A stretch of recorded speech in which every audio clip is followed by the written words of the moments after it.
Poor homeless girl warns millionaire about his wife. The next day, something unexpected happened.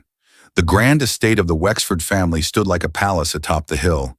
Marble pillars, glass chandeliers, and halls accented in gold that echoed wealth in every direction. Inside, Jonathan Wexford, a 42-year-old self-made millionaire, straightened his navy tie in the hallway mirror. Every inch of him was perfectly pressed, polished, and composed. His wife, Isabel, strolled past behind him, dressed in silky cream, sipping orange juice from a crystal flute. "Don't be late for the board meeting," she said with a teasing smile. "You know they panic without you." Jonathan chuckled lightly, but his eyes lingered on her just a little too long. Something about her tone had felt distant lately. Something about the way she turned her head when she answered her phone. Off. Still, he brushed these thoughts aside, grabbed his briefcase, and moved toward the side door, the one his chauffeur pulled up to every morning. But as he stepped through the archway, he froze. Outside the servant entrance, just in the shadow of the columns, a small figure stood. She was no more than 6 years old, a little black girl in a faded gray dress, a tattered white apron, and a cloth wrapped around her braided hair. Dusty bare feet pressed into the stone step. In her hands, she held a dented metal bucket, not for begging, not for stealing, simply holding it as if it gave her purpose. The housekeeper opened the door before Jonathan could speak. "She shows up now and then," the woman whispered. "Won't cause trouble, likely hungry." But the girl wasn't looking at the housekeeper. Her gaze was fixed on Jonathan. He stepped outside, crouching down to her level. "What's your name?" he asked. She looked away briefly, then back at him. "Mirror, do you need food?" She shook her head, then took a breath. "I came to tell you something." Jonathan tilted his head, amused, curious, a little uneasy. "What's that?" Mira glanced behind her, then leaned in slightly, voice barely above a whisper. "Your wife's lying to you." Jonathan blinked, unsure if he heard her right. "Excuse me?" Mira's hands tightened around the bucket. "Last night I slept behind the garden wall. I saw her through the window. She was with a man, not you." Jonathan straightened slowly. "What do you mean?" They were laughing, whispering. "She said something about you being gone soon. She said she was almost free." Silence stretched between them. The sun was warm, but Jonathan suddenly felt cold. He searched the girl's eyes for a sign of mischief, a game, a lie. Only sincerity, a deep, haunted sadness far beyond her years.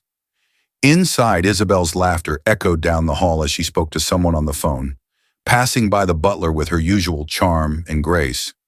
Jonathan didn't move. The words, "She said she was almost free," kept repeating in his mind like a broken record. He turned back to Mira. "Why are you telling me this?"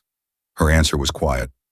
"Because no one believes girls like me, but I see everything."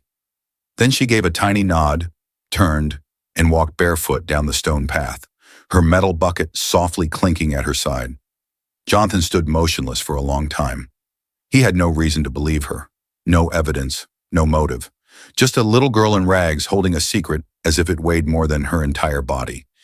Yet he believed her. That night, he couldn't sleep. He watched Isabel brush her hair at the vanity, her reflection glowing under soft light. She looked perfect, her smile, her elegance, her presence. But now all he could see was the possibility of betrayal. All he could hear was Mira's voice. She said she was almost free. The next morning, Jonathan didn't go to the boardroom. He didn't get into the car. Instead, he went to his study, logged into his private surveillance backup server, and began pulling security footage from the past few days. He had never watched the garden wing cameras before, but now he was about to.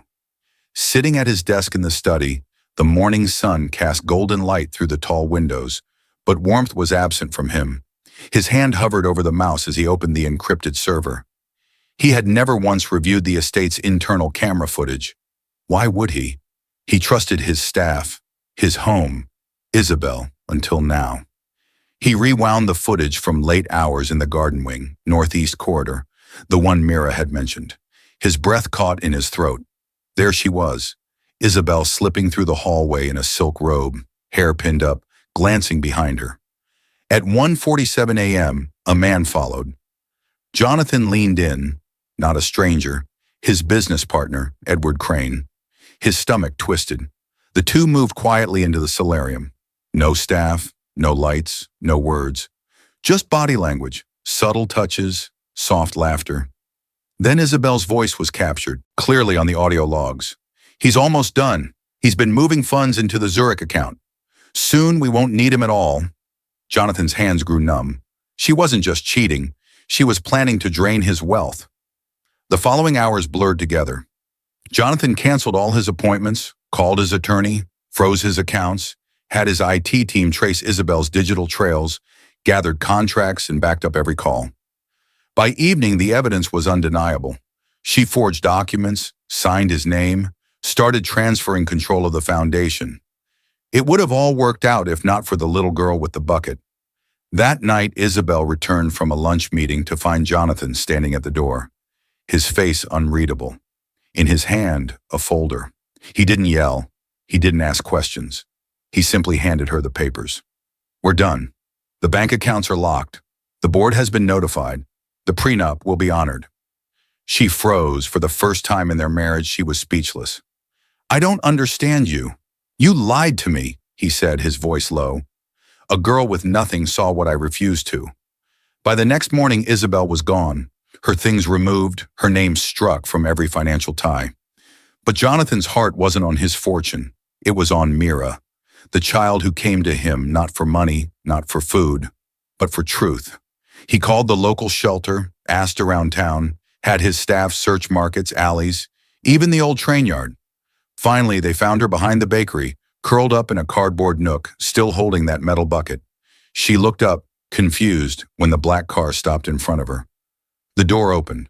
Jonathan stepped out, not in a suit, but kneeling beside her, eye to eye.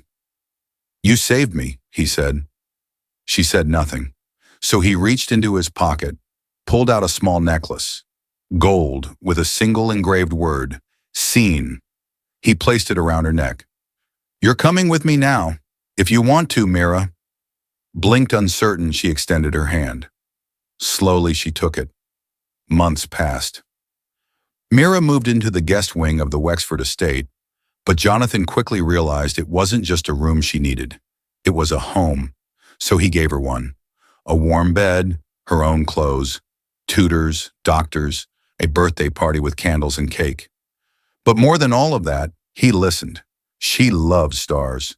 She could name every planet. She drew suns with smiling faces. She hated shoes. She loved lemons. And for the first time in her life, she was visible. 1 year later, the papers were signed. Mira Wexford officially adopted. At the garden celebration, when guests toasted the miracle girl who saved a man from losing everything, Jonathan raised his glass and said, "The world saw her as small, but she saw what no one else could. She gave me truth, and I will spend my life giving her back everything she was owed." If you enjoyed this story, don't forget to give it a thumbs up and hit that subscribe button for more emotional, dramatic, and unexpected tales. And let us know in the comments, where in the world are you watching from? We love hearing from all of you. Until next time, stay kind, stay curious, and keep watching Seeds of Rose.